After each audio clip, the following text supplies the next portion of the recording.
When this shelter volunteer was caught on camera hitting a German Shepherd with a wooden stick, she never expected what would follow. The shocking incident sparked outrage, but the unexpected consequences changed both their lives forever. This true story of redemption will make you question everything you thought you knew about second chances. The security camera footage was grainy but unmistakable. A woman in her late 30s, blonde hair pulled back in a hasty ponytail, stood inside a concrete kennel at the Riverside County Animal Shelter. In her hand was a wooden stick, actually a broken broom handle, and she was using it to strike the cowering German Shepherd pressed against the back wall. "Get back!" Her voice was barely audible on the recording, but her body language communicated clear frustration and anger. The dog, a large male with a scarred muzzle and patchy fur, made no aggressive moves, simply tried to make himself smaller, his eyes wide with fear. Sandra Nichols, the shelter's overnight security guard, had discovered the footage during a routine review of the previous day's recordings. Her hands shook as she reached for the phone to call the shelter director. "Melissa," she said when the director answered, "you need to see this, right now." Within hours, the video had been shared with the shelter's board of directors and local animal control authorities. By the next day, carefully edited clips had leaked to social media, sparking immediate outrage. Thousands of comments demanded justice for the abused shepherd and punishment for the woman, quickly identified as Diane Peterson, a 3-year volunteer at the shelter. What the viral clips didn't show, however, was the 20 minutes before the incident. The timestamps on the full footage revealed that Diane had been attempting to clean the kennel of a dog known to be highly aggressive, a German Shepherd who had already bitten 2 shelter workers and was scheduled for behavioral evaluation the following week. None of this context mattered in the court of public opinion. By day's end, Diane's name and personal information had been shared widely online. Threats poured into her social media accounts, her workplace, and eventually her home phone. "Animal abuser. How could you hit a defenseless dog? You deserve the same treatment." The barrage was relentless. Riverside Shelter issued a formal statement. "We are aware of the disturbing video involving a volunteer. This person has been immediately suspended pending investigation. Riverside County Animal Shelter has zero tolerance for any mistreatment of animals in our care." Inside her small apartment, Diane sat in stunned silence, watching her life unravel through the screen of her phone. After a decade working as an elementary school reading specialist and 3 years dedicating her weekends to the shelter, she was suddenly being portrayed as a monster. The German Shepherd in question, known as Ranger according to his intake forms, had been brought to the shelter 3 weeks earlier after being found chained in an abandoned property.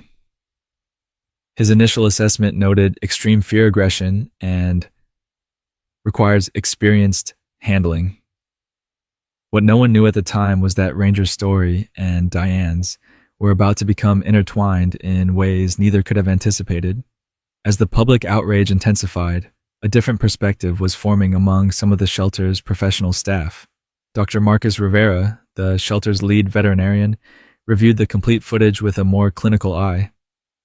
"That's not abuse," he said quietly to the shelter director. "That's fear. Look at her body language. She's terrified but trying to do her job. This is a training failure, not deliberate cruelty." But his voice of reason came too late to stop the wheels already in motion. By morning, Diane would face both legal consequences and public condemnation, while the fate of Ranger, the German Shepherd, hung in an uncertain balance that would soon take an unexpected turn.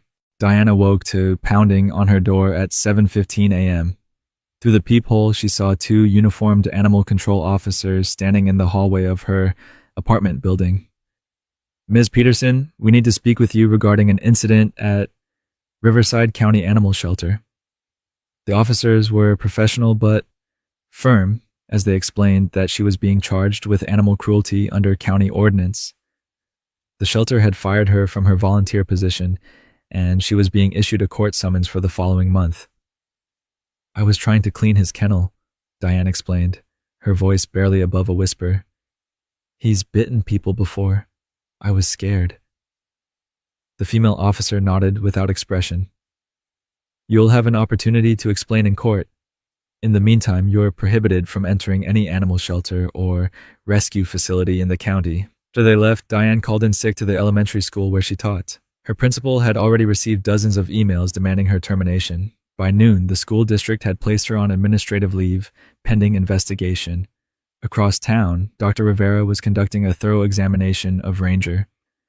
Despite the video incident, the German Tour, his fear responses are extreme, Dr. Rivera noted in his report, consistent with prolonged abuse. However, his aggression appears situational rather than temperamental. As one of the few staff members who had viewed the entire security footage, Dr. Rivera understood what others had missed. Diane had entered the kennel with food and cleaning supplies, not intending confrontation. When Ranger had lunged at her, she had used the broom handle defensively, not as a first resort. While public outrage continued to build online, a different conversation was taking place among the shelter's behavioral team. Ranger's scheduled euthanasia evaluation, originally routine for dogs with bite histories, had gained new scrutiny due to the viral incident. We can't euthanize him now, the shelter director said pragmatically. Not with all eyes on this case. We need alternatives. Dr. Rivera cleared his throat. I might have one. My brother works with a rehabilitation specialist who focuses on severe trauma cases, dogs from fighting rings, abuse situations. She's had remarkable success. Would she take him? He is genuinely dangerous in his current state. I can ask, Dr. Rivera replied, already composing a text message.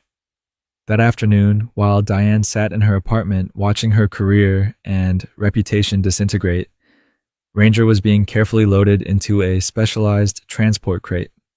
His destination was Redemption Ridge, a secluded rehabilitation facility 2 hours outside the city. The facility's founder, Alexandra King, had a reputation for working with the most challenging cases, dogs that other rescues deemed too dangerous to rehabilitate. A former combat veteran with PTSD, she had discovered her calling after a service dog had aided her own recovery. What's his story? She asked when the transport arrived. Dr. Rivera handed her a tablet with Ranger's complete file, including the unedited security footage from the incident. Interesting, was all she said after watching. And the volunteer? Suspended, charged with cruelty, and being crucified online, Dr. Rivera replied grimly. Alexandra studied Ranger through the slats of the transport crate. The German Shepherd stared back, his body tense but his eyes alert with something beyond simple fear. 2 victims, she murmured, not one. While Diane faced the collapse of the life she had built, Ranger was beginning a journey toward rehabilitation that no one had anticipated. And the parallel paths of the woman labeled an abuser and the dog labeled dangerous were about to converge in ways that would challenge the community's rush to judgment. 1 month into his stay at Redemption Ridge, Ranger had made modest but meaningful progress. Alexandra's specialized approach, combining structured routine with gradual desensitization, had helped the German Shepherd begin to distinguish between genuine threats and normal interactions. He's still reactive, Alexandra explained during Dr. Rivera's follow-up visit. But now it's a choice, not an automatic response. He's learning he has options besides fight or flight. They watched through a one-way observation window as another staff member calmly moved around Ranger's specialized kennel, the dog tracking her movements with alert but not panicked attention. What's your assessment of his long-term prospects? Dr. Rivera asked. Alexandra considered the question carefully. He'll never be a family pet in a conventional sense. Too much trauma, too deeply ingrained. But with the right person?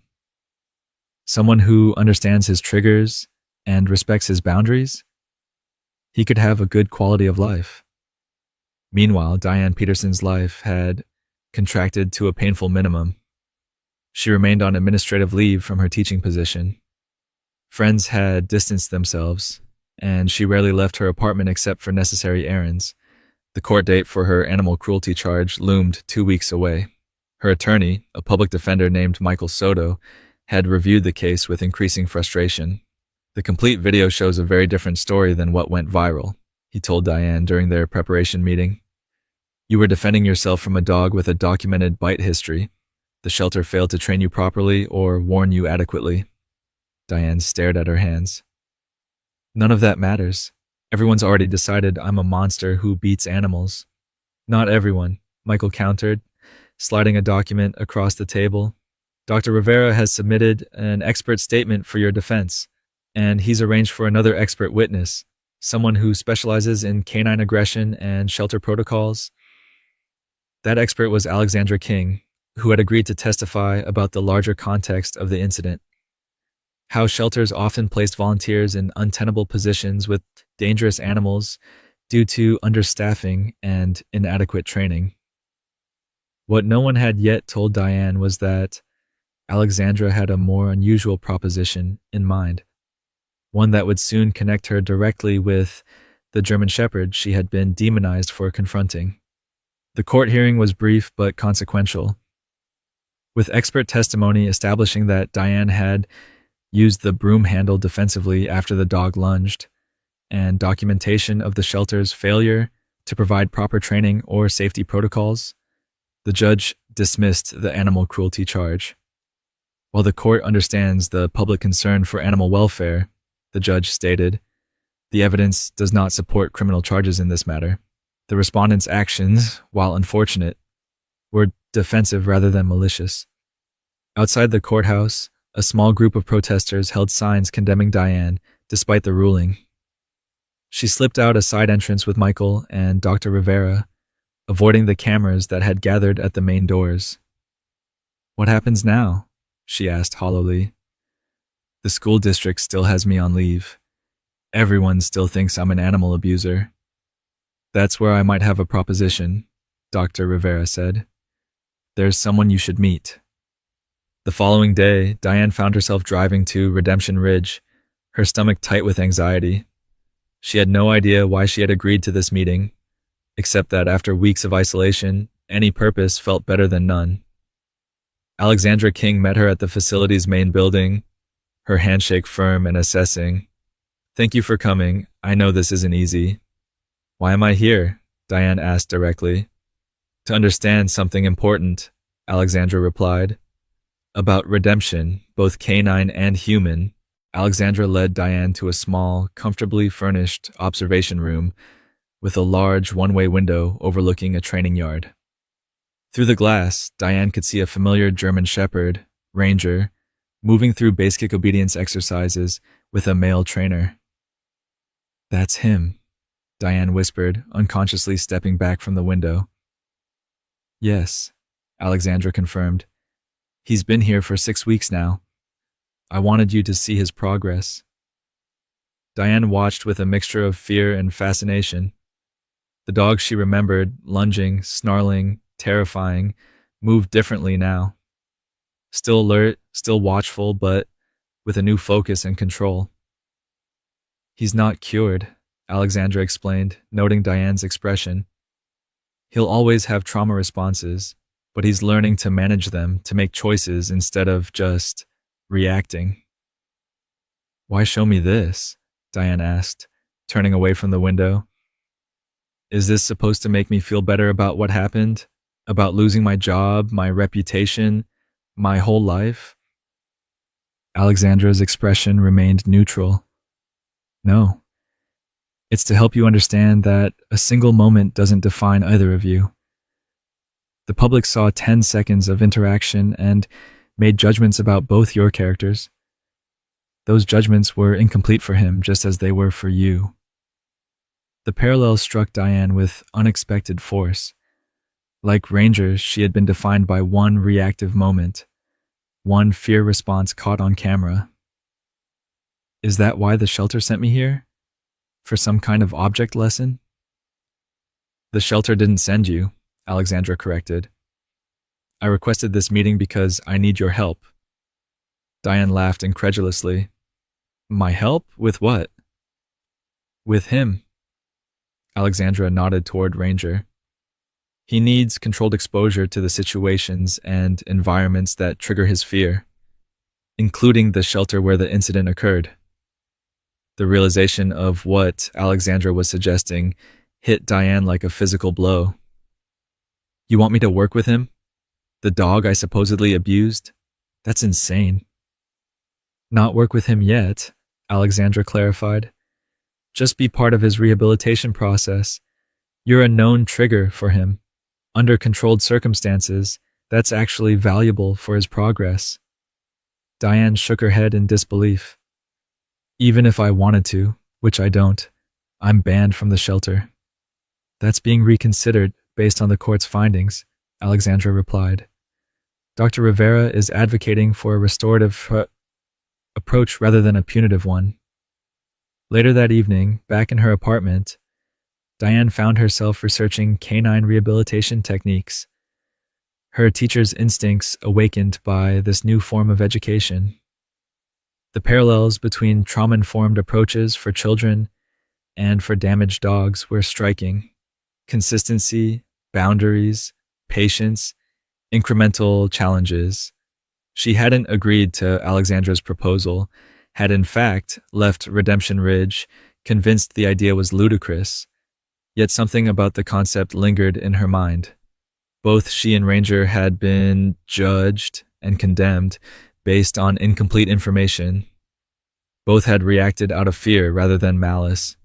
When Dr. Rivera called the following week with news that the shelter board had approved a modified volunteer reinstatement for her, specifically to participate in Ranger's rehabilitation program, Diane surprised herself with her response. I'll consider it, she said quietly, but I need to understand exactly what would be involved. What neither Diane nor Dr. Rivera could have anticipated was how this unlikely partnership would evolve into something that would challenge and ultimately transform the shelter's entire approach to both animal and volunteer welfare. The first controlled interaction between Diane and Ranger took place in a secure training room at Redemption Ridge. Alexandra had designed a carefully structured introduction. Diane seated behind a partial barrier, Ranger on leash with his primary trainer at a safe distance. Remember, we're not trying to make you friends, Alexandra had explained during preparation. We're desensitizing both of you to each other's presence. Success today just means reduced stress responses, nothing more. Diane's heart pounded as Ranger entered the room. Though the German Shepherd immediately detected her presence, his head lifting, nostrils flaring, his reaction was nothing like the lunging aggression she remembered. He stiffened, watched her intently, but remained under his handler's control. Over the next hour, through a series of careful distance reductions and positive associations, both Diane and Ranger began to adjust to each other's presence. By session's end, they could be in the same room with 10 feet between them, neither showing extreme stress signals. That was remarkable progress, Alexandra noted during their debrief. For both of you. Diane found herself unexpectedly moved by the experience. He's so different here than he was at the shelter. Environment shapes behavior, for humans and animals, Alexandra replied. The shelter environment was triggering his trauma responses. Here, we've created a setting where he can feel secure enough to learn new responses. The supervised sessions continued twice weekly.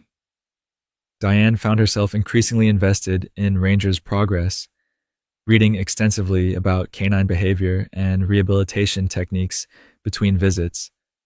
Her educator's mind was engaged by the methodical training process, the clear protocols, the measurable progress. After 4 weeks of controlled interactions, Alexandra proposed the next step, having Diane accompany them back to Riverside Shelter for Ranger's first return visit since the incident. Are you sure that's wise? Diane asked, anxiety evident in her voice. For either of us? It's necessary for his full rehabilitation, Alexandra explained, and potentially healing for you as well, but only if you're ready. The shelter visit was carefully orchestrated, scheduled during closed hours with minimal staff present. Dr. Rivera met them at the service entrance, his expression professionally neutral, but his eyes conveying support. The kennel area has been prepared as you requested, he told Alexandra, and the staff have been briefed. Diane felt a chill as they approached the kennel block where the incident had occurred. Ranger sensed her tension, his own posture becoming more alert as they moved through the familiar environment. But Alexandra's calm guidance kept both human and canine focused on the structured protocol they had practiced. The most powerful moment came when they paused outside the specific kennel where the confrontation had happened. Alexandra asked Diane to describe what she remembered feeling that day. Terrified, Diane admitted quietly. Cornered. Like I had no good options. Alexandra nodded, then gestured toward Ranger. That's exactly what he was feeling too. Fear responses mirror each other, escalating in both species when neither feels they have safe choices. For the first time, Diane fully internalized that parallel. How her panic had matched and amplified Ranger's, creating a dangerous feedback loop that culminated in the moment caught on camera. As they completed the shelter visit without incident, Diane felt something shift within her. Not forgiveness exactly, but understanding. What had happened wasn't about a cruel human and a dangerous dog, but about two frightened beings trapped in a system that had failed them both. The real breakthrough, however, came unexpectedly during their 7th week of work together. While practicing leash walking in a controlled outdoor environment, a truck backfired loudly nearby. Ranger startled violently, and Diane, acting on newly developed instincts, immediately moved to create space rather than tension on the leash. The German Shepherd recovered quickly, looking to both Alexandra and, surprisingly, to Diane for reassurance. It was a small moment, unremarkable to an outside observer, but profound in its implications. Both had learned new responses to fear triggers. Both had begun to trust the process, if not yet fully each other. You're becoming quite skilled at reading his signals, Alexandra observed later. Have you considered what comes next for you, professionally? Diane hesitated. Her teaching position remained in limbo, the district reluctant to reinstate someone associated with controversial viral content, regardless of legal exoneration. I haven't thought that far ahead, she admitted. I'm just taking this one day at a time. Alexandra's next words would open a door neither of them had anticipated when this journey began. I'd like you to consider joining our staff at Redemption Ridge, Alexandra said, her tone matter-of-fact despite the surprising offer. Initially part-time, focusing on our educational outreach program. Your background in teaching combined with your first-hand experience would be valuable. Diane stared at her, speechless. After weeks of being defined by one mistake, being valued for her skills and even her difficult experience was almost impossible to process. Why would you trust me with that? She finally asked. After everything that happened?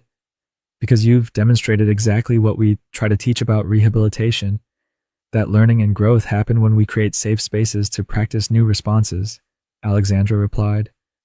And because your story, paired with Ranger's, is powerful, it illustrates something essential about both human and animal behavior that could help prevent similar incidents. Over the following month, Diane began dividing her time between continued work with Ranger and developing educational materials for Redemption Ridge's shelter volunteer training program. Drawing on her own experience, she created modules specifically addressing fear recognition, safe handling procedures, and appropriate responses to challenging animal behaviors. Ranger, meanwhile, continued his remarkable progress.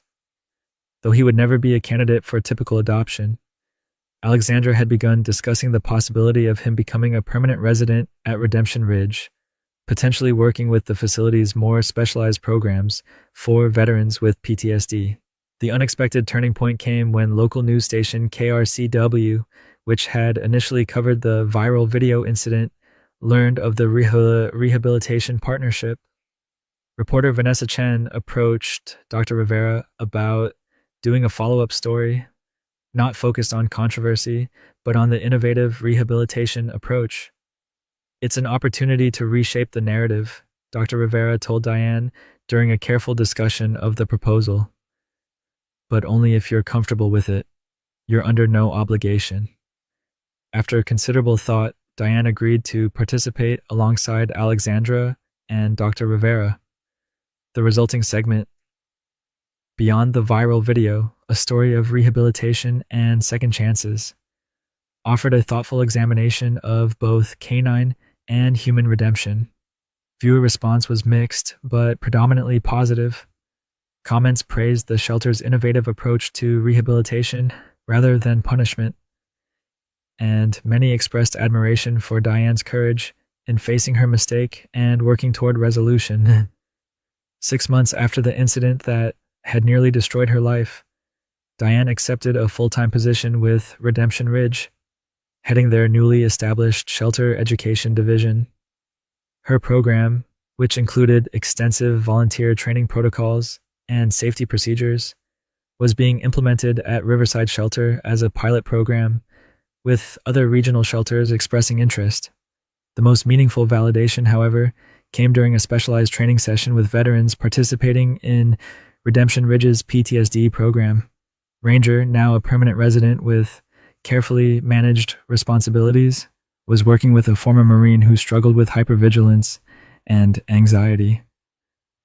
"He reads my stress before I even know it's happening," the veteran explained to Diane, "and he shows me how to work through it instead of just reacting." Watching Ranger demonstrate calm boundary setting, a skill the German Shepherd had once completely lacked, Diane felt the final pieces of her own healing fall into place. "He's a better teacher than I am," she remarked to Alexandra, who had joined her for the observation. "You both teach the same essential lesson," Alexandra replied, "that a single moment of fear doesn't define what's possible afterward." 1 year to the day after the incident that had gone viral, Riverside County Animal Shelter hosted an open house to showcase its transformed volunteer training program. At the center of the event was a live demonstration of proper handling techniques for challenging animals, conducted jointly by shelter staff and the team from Redemption Ridge. Diane, now recognized regionally for her work in shelter education, led the presentation alongside Dr. Rivera. Though she still occasionally encountered negative comments online from those who remembered only the viral video, her professional reputation had been rebuilt on far stronger foundations. "Today we're demonstrating how to recognize stress signals before they escalate to fear responses," she explained to the gathered audience of shelter workers, volunteers, and community members. "Understanding these early warning signs is crucial for both human and animal safety." As if on cue, Ranger entered the demonstration area with Alexandra, his movement controlled but confident. A murmur went through the crowd. Many recognized the German Shepherd from the infamous video, though his appearance had transformed from the fearful, reactive animal they remembered. "Some of you might recognize Ranger," Diane acknowledged directly. "Our history together began with a fear response on both our parts, a moment that went viral and was judged harshly by many, including myself. What you're seeing today is the result of rehabilitation rather than punishment for both of us." The demonstration proceeded, showing how proper training, equipment, and techniques could prevent dangerous situations from developing. Ranger participated as a training model, his behavior now predictable and managed, though Alexandra maintained careful control throughout. Most powerful was the side-by-side display of security footage. The original incident contrasted with current footage of Diane and Ranger working together in controlled training scenarios. The difference was stark and compelling. "Our new volunteer training program has reduced staff injuries by 62% in its first 6 months," Dr. Rivera reported during the Q&A session.